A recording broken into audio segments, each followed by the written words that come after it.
نا قیامت والے دن ایسا تو نہیں ہے نا کہ مسلمان اور جو کافر ان کی دونوں کی ایک ہی کیفیت ہوگی، حالت ایک ہی ہوگی، یعنی کہ جو معاملہ کافروں کے ساتھ اللہ کرے گا وہی معاملہ مسلمانوں کے ساتھ کرے گا، ایسا نہیں ہے، فرق ہے۔ اور فرمایا برابری نہیں ہوگی، لیکن جو معاملہ قیامت والے دن اللہ مسلمانوں سے کرے گا نا، کافر دیکھ کر رشک کریں گے، کہیں گے یا اللہ کاش کہ ہم دنیا میں ایمان والے ہوتے۔ اور اللہ مسلمانوں کے ساتھ کیا کرے گا؟ فرمایا کہ اللہ تعالیٰ مسلمانوں کو اپنا قرب عطا فرمائے گا، اپنا قرب۔ فرمایا روزے دار جو ہے نا، روزے دار اس کو دو خوشیاں ملتی ہیں، للصائم فرحتانی، روزے دار کے لیے دو خوشیاں ہیں۔ فرمایا عند الافطار، ایک افطار کے وقت خوشی ہے، اتنی خوشی ہوتی ہے روزے دار کو جب وہ روزہ افطار کر رہا ہوتا ہے، منتظر ہوتا ہے روزہ افطار کرنے کا، میں جلد از جلد جو ہے وہ روزہ افطار کروں، یعنی کہ وہ کان لگا لگا کر سنتا ہے کہیں سے کوئی اعلان آ جائے کہ حضرات روزے داروں روزہ افطار ہو گیا، میں روزہ افطار کروں، بڑی خوشی ہوتی ہے۔ ایک یہ خوشی اور ایک یہ خوشی ہے کہ وہ قیامت والے دن اپنے رب کا دیدار کرے گا۔ اور اللہ فرما رہا ہے کہ قیامت والے دن جو ہے مسلمانوں کو جب میں اپنا قرب عطا فرماؤں گا نا، قرب عطا فرماؤں گا، یا رب کا قرب کوئی آسان بات ہے؟ ایمان والو رشک کرو، اللہ اپنا قرب عطا فرمانا چاہتا ہے، لیکن اس نے قانون دیے ہیں، اس راہ پر چلنے کے لیے اس نے کچھ تقاضے رکھے ہیں، ان تقاضوں کو پورا کرنا آپ کا کام ہے، اور رب کا قرب عطا کرنا وہ رب کا کام ہے۔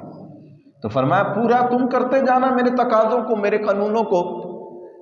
ہر قانون کی پاسداری تم کرتے جانا، اور قیامت والے دن جب سورج 1.25 میل پر ہوگا، تانبے کی زمین ہوگی، نفسا نفسی کا عالم ہوگا، ہر ایک گھبراہٹ کا شکار ہوگا، اور کوئی بہن بھائی کی نہیں، ماں بیٹوں کی نہیں، اور بیٹے ماں باپ کے نہیں ہوں گے، تو فرمایا تب جو ہے اللہ فرماتا ہے تب میں تمہارا خدا تمہاری مددگار ہوں گا، تمہاری مدد کروں گا، تمہارا مددگار ہوں گا، واحد ایک خدا مددگار ہوگا۔ تو کافر اس بات پہ رشک کریں گے۔ اللہ نے اس چیز کو بیان کیا، اور اس کے بعد اللہ تعالیٰ نے آسمان کے اعتبار سے بیان کیا کہ اللہ تعالیٰ نے آسمانوں میں برج اور ستاروں کے ذریعے سے اس کو زینت دی، ہر ایک چیز کو زینت دی گئی ہے۔ زمین کو زینت اللہ نے سبزے سے دی ہے، ہریالی سے دی ہے۔ زمین کی زینت ہم بھی ہیں کہ مسلمان جو ہیں یا ایمان والے جو ہیں، جب یہ زمین کو اپنی عبادات سے نا اجاگر کرتے تو رب رشک کرتا ہے۔ فرشتوں کے سامنے اللہ فرماتا ہے دیکھو نا، تم تو کہتے ہوتے اے فرشتوں کہ یہ جائیں گے یا اللہ فساد کریں گے، میں نے کہا تھا نا تم جو میں جانتا ہوں تم نہیں جانتے ہو۔ آج رات کا پچھلا پہر ہے، ہر کوئی سونا چاہتا ہے، بستر سے باہر نکلنے کو جی نہیں کرتا ہے، لیکن دیکھ میرا جو بندہ ہے نا وہ پھر بھی اٹھ کے مجھے پکار رہا ہے، میرے بندے نے مجھے پکارنے میں کوئی کسر نہیں چھوڑی ہے۔ فرشتوں تم بتاؤ اب اس کے ساتھ میں معاملہ کیا کروں؟ اب اللہ فرشتوں پر اس انداز سے اختیار جب چھوڑتا ہے نا تو فرشتے کہتے ہیں یا اللہ تب بھی تو بہتر جانتا تھا، اب بھی تو ہی بہتر جانتا ہے، تیرے بندے ہیں تو بہتر جانتا ہے۔ اللہ فرماتا ہے گواہ ہو جاؤ، یہ رات کا پچھلا پیر اٹھ کر اس کا رونا مجھے بڑا قبول ہے، اس کی آنکھوں سے یہ آنسو بہانا مجھے بڑے پسند ہیں، اس کی یہ التجائیں کرنا، یہ درخواستیں کرنا، میرے سامنے جھکنا مجھے بڑا پسند ہے۔ فرشتوں گواہ ہو جاؤ، میں اس کو دنیا میں بھی بھلائی والا رکھتا ہوں، آخرت میں بھی بھلائی والا رکھتا ہوں۔ تو اللہ فرماتا ہے اللہ نے آسمان کو ستاروں کے ساتھ اور اللہ تعالیٰ نے برجوں کے ساتھ جو ہے زینت دی ہے، ہر چیز کی زینت ہوتی ہے۔ فرمایا لیکن یہ اللہ کی نشانیاں ہیں، اور جو نہیں سمجھتے وہ نہیں سمجھتے ہیں، سمجھنے والے سمجھتے ہیں، اس سے عبرت حاصل کرتے ہیں۔ اس کے بعد اللہ تعالیٰ نے فرمایا کہ روزی کے ذرائع رکھے ہیں اللہ نے، جانوروں میں بھی رکھے ہیں، اور وہ کھیت ہوں یا باغات ہوں یا زراعت ہو، ہر لحاظ سے اللہ نے رزق رکھا ہے، لیکن تلاش کرنا بندے کا کام ہے، رب نے رکھا ہے۔ ایک حدیث کریمہ ہے، نبی کریم صلی اللہ تعالی علیہ وسلم نے ارشاد فرمایا روزی تلاش کرو اعتدال کے ساتھ، میانہ روی کے ساتھ، روزی تلاش کرو، بولیے میانہ روی کے ساتھ، درمیانی طریقے سے نا روزی تلاش کرو۔ اور حضور نے فرمایا کہ اس وقت تک کوئی مرے گا نہیں جب تک کہ وہ اپنا پورا روزی کا حق کھا نہیں لے گا، اس کو مل نہیں جائے گا، اللہ اس وقت تک موت نہیں دیتا۔ فرمایا جو رب نے اس کے حق میں لکھ دیے نا، جو رب نے اس کے حق میں روزی اور کمائی لکھ دیے، یہ مرے گا نہیں، وہ کھا کر ہی جائے گا۔ لیکن حضور نے فرمایا کہ روزی کو تلاش کرنا ہے، درمیانہ طریقہ تلاش کرنا ہے، اور فرمایا رزق کے حلال کی تلاش میں دوڑنا ہے، حرام کے پیچھے نہ دوڑنا ہے، حرام کو نہیں چھونا ہے، حرام کے قریب نہیں جانا ہے، ورنہ حرام جو ہے وہ تیری باتیں بھی ضائع کر دے گا، تیرے دل کے تقوی کو بھی صاف و شفاف بنا دے گا، تیری آنکھوں کے نور کو بھی لے جائے گا، تیرے دل کے سرور کو بھی ختم کر دے گا۔ حرام کے قریب نہیں جانا ہے، اگر تو نے تلاش کرنی ہے تو حلال روزی تلاش کرنی ہے۔ اور اللہ فرماتا ہے ذرائع میں نے رکھ دیے ہیں، اب تیرا کام ہے تو چل کر آئے گا، دیکھنا میں روزی دیتا کیسے۔ تجھے فکر رہتی ہے نا کہ کھانا کہاں سے ہے، پینا کہاں سے ہے۔ اے حضرت انسان، آج بھی ہمیں فکر رہتی ہے،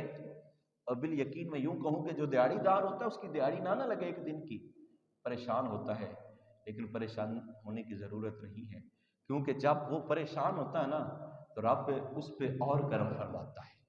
رب اس پہ اور انعام عطا فرماتا ہے، ایسے انعام عطا فرماتا ہے کہ جو جس دن وہ اس نے کھانا کمانا تھا۔ حضرت امام غزالی رحمۃ اللہ تعالی احیاء العلوم کے اندر فرماتے ہیں کہ جو بندہ ایسا ہو جس کے رزق تلاش کرنے کے ذرائع ایک وقت کے لیے بند بھی ہو جائیں، اللہ ان بند ہوئے جو ذرائع ہیں نا ان کا بھی اس کو قیامت والے دن اجر عطا فرمائے گا۔ شرط یہ کہ وہ صبر کرے، شرط یہ ہے ولولہ نہ کرے، داڑے نہ مارے، حال نہ ڈالے،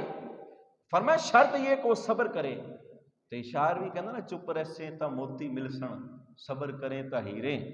چپ رہسے تا موتی ملسن صبر کریں تا ہیرے، پاگلا وانگو رولا پاویں نہ موتی نہ ہیرے۔ صبر کریں گا ہیرے ملیں گے، اگر بے صبری کے ہاتھ کو اپنائیں گے تو پھر کچھ نہیں ملے گا۔ اور اس کے بعد اللہ تعالیٰ نے قوم لوط کی تباہ کاریاں بیان کی ہیں کہ اللہ نے فرشتوں کو بھیجا تھا ان کی طرف بنا کر مردوں کی صورت میں کہ جاؤ آپ جاؤ، ان لوگوں نے فرشتوں کو بھی اس انداز سے نہ چھوڑا، اور قوم لوط کو اللہ نے پھر بالآخر تباہ کیا۔ ہماری نسل میں یہ کام سر عام ہوتا جا رہا ہے، اور ہمارے والدین اور ہمارے بڑے اپنی نسل کی فکر نہیں کرتے ہیں۔ قوم لوط والا بڑا ہی یہ وہ کام ہے جس کے بارے میں فرمایا گیا کہ اگر کوئی یہ کام کرے قوم لوط والا تو اس کو اونچے پہاڑ پر لے جاؤ، اونچے پہاڑ پر لے جا کر اس کو ادھر سے نیچے پھینکو تاکہ سزا عبرت بن جائے وہ دوسروں کے لیے بھی کہ کبھی بھی یہ نہ کام کرے، اور اوپر سے پھر پتھر برساؤ اس کے، جیسے اللہ نے قوم لوط پر پتھر برسائے تھے نا، قوم لوط کی بستی کو نیست و نابود کر دیا، الٹ دیا ان کے اس گناہ کی وجہ سے، اور ہمارے اندر وہ گناہ ہے اور سر عام کیا جا رہا ہے، ہماری نسل اس کی طرف سر عام دوڑ رہی ہے، لیکن ہمیں فکر نہیں ہے۔ تو یارو اس کے بارے میں بھی ہمیں فکر۔ اس کے بعد اللہ تعالیٰ نے قوم سمود کا ذکر کیا جو مدینہ طیبہ اور شام کے درمیان ایک وادی ہے، انہوں نے حضرت صالح علیہ السلام کو جھٹلا کر گویا تمام رسولوں کو جھٹلایا۔ حضرت صالح علیہ السلام کی اونٹنی کو انہوں نے کہا کہ ہمیں معجزہ دکھائیں، ایسا معجزہ دکھائیں کہ ہم جس سے قائل ہو جائیں کہ رب کی وحدانیت کا اقرار کر لیں اور آپ کو نبی مان لیں۔ تو حضرت صالح علیہ السلام نے پہاڑ سے اونٹنی جو ہے وہ نکلائی تھی، اور اونٹنی جب باہر آئی تھی تو وہ مان گئے، لیکن پھر کیا کیا، اور جب وہ بڑوں کے ساتھ ملے تو انہوں نے اونٹنی کے پاؤں ہی کاٹ دیے، کیونکہ ایک وہ معجزانہ اونٹنی تھی،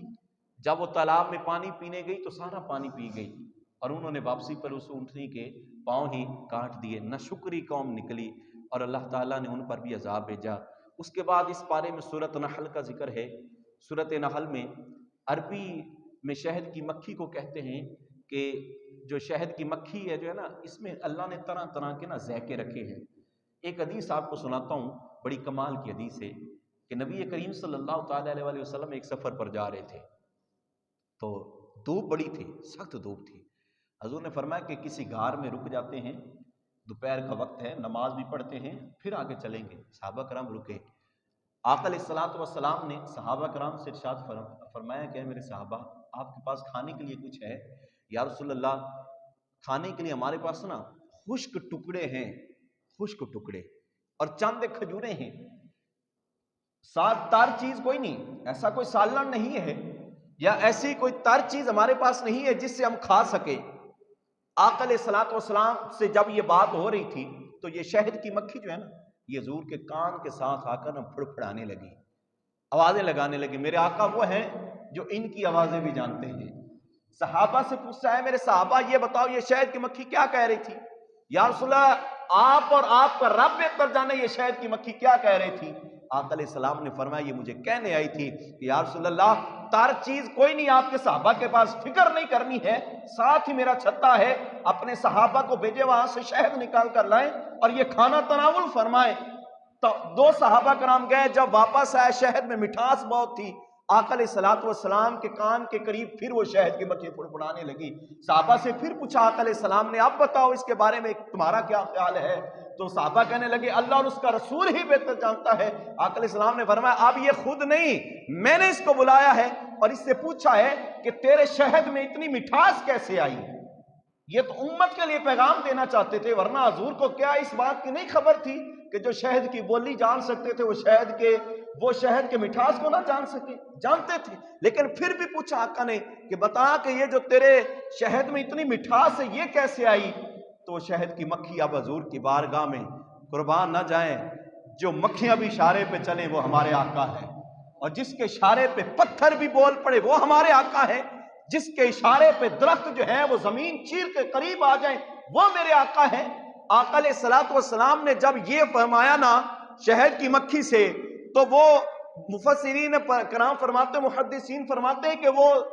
ناچنے لگی، جھومنے لگی، رقص کرنے لگی کہ میرے آقا نے مجھے بلایا ہے۔ اور آقا علیہ السلام نے بلا کر مجھ سے پوچھا کہ یہ شہد تیرے میں مٹھاس کیسے آئی؟ تو شہد کی مکھی کے عرض کرتی ہے یا رسول اللہ صبح جب میں اپنے چھتے سے اٹھتی ہوں نا، پر مارتی ہوں، تو میں صبح کے وقت جب اٹھ کر جاتی ہوں تو طرح طرح کے رس ہوتے ہیں، کڑوے بھی ہوتے ہیں، میٹھے بھی ہوتے ہیں، ہر رس کو چوستی ہوں۔ تو یا رسول اللہ جب صبح اپنے چھتے سے اٹھتی ہوں آپ کی ذات پہ درود پڑھتی ہوں، رس چوستی ہوں تو آپ کی ذات پہ درود پڑھتی ہوں، واپس آتی ہوں تو آپ کی ذات پہ درود پڑھتی ہوں، اپنے چھتے پر رات گزارتی ہوں تو آپ کی ذات پہ درود پڑھتی ہوں۔ اللہ اس درود کی برکت سے ہمارے شہد کو مٹھاس بنا دیتا ہے، اللہ اس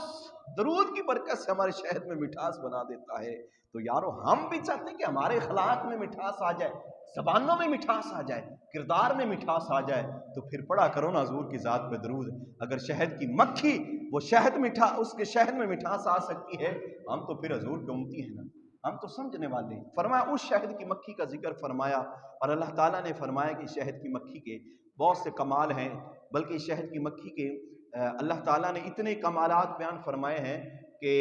اگر بیان کیا جائے تو بہت لمبا ایک وسیع وقت چاہیے، لیکن اس کے باوجود بھی یہ سن لے کہ آقا علیہ السلام کی یہ عاشق تھی، اتنی بات ہی کافی کہ یہ شہد کی مکھی بھی حضور کی عاشق تھی۔ اگر شہد کی مکھی حضور کی عاشق بن سکتی ہے، پھر ہمارے لیے تو زیادہ حق ہے نا عشق کرنے کا، حضور سے محبت کرنے کا، پھر ہمیں تو زیادہ حق ہے نا کہ ہم حضور سے محبت کریں، کیونکہ شہد کی مکھی گناہ گار نہیں ہوتی ہے، شہد کی مکھی گناہ نہیں کرتی ہے، ہم تو گناہ گار ہیں نا، ہم تو گناہ کرتے ہیں نا، ہم تو رمضان کے مہینے میں بھی نماز نہیں نہ پڑھتے، ہم تو رمضان کے مہینے میں نماز پڑھے دل نہیں نہ لگتا ہے، قرآن پڑھنے کو جی نہیں نہ کرتا ہے، یہ پھر ہمارا زیادہ حق ہے نا حضور سے محبت کرنے کا۔ تو میرے محترم ہمیں بھی چاہیے کہ حضور سے اتنی تو محبت کریں جتنی شہد کی مکھی کرتی ہے، اتنا تو حق بنائیں نا، اتنا تو اپنا حق جمائیں نا حضور کی ذات پہ۔ یا رسول اللہ ہمیں اتنی محبت آپ سے فرماتے ہیں، اتنی محبت فرماتے ہیں کہ ہماری زبان میں مٹھاس ہی مٹھاس ہے۔ اور اس کے بعد اللہ تعالیٰ نے قیامت کے بارے میں ذکر فرمایا کہ قیامت بس قریب آنے والی ہے، چھوڑ دے فکر اب دنیا کا، اس غافل دنیا سے تعلق توڑ لیں، فرمایا قیامت قریب آنے والی، کسی بھی وقت قیامت آ سکتی ہے، تمہیں خبر بھی نہیں ہوگی کہ قیامت ہے وہ آ جائے گی، اور ہمیشہ کے لیے ہماری آنکھ بند ہو جائے گی۔ یہ اونچے محلات، اونچے کوٹھی، بنگلیاں، گاڑیاں، یہ سارے کے سارے اللہ نیست و نابود کر دے گا، اور ان کو ہماری آنکھوں کے سامنے جو ہے وہ برباد ہوتے رہیں گے، ہم نہیں بچا سکیں گے۔ تو اللہ تعالیٰ کی بارگاہ میں دعا ہے کہ خالق مالک مولا ہمیں اس پہ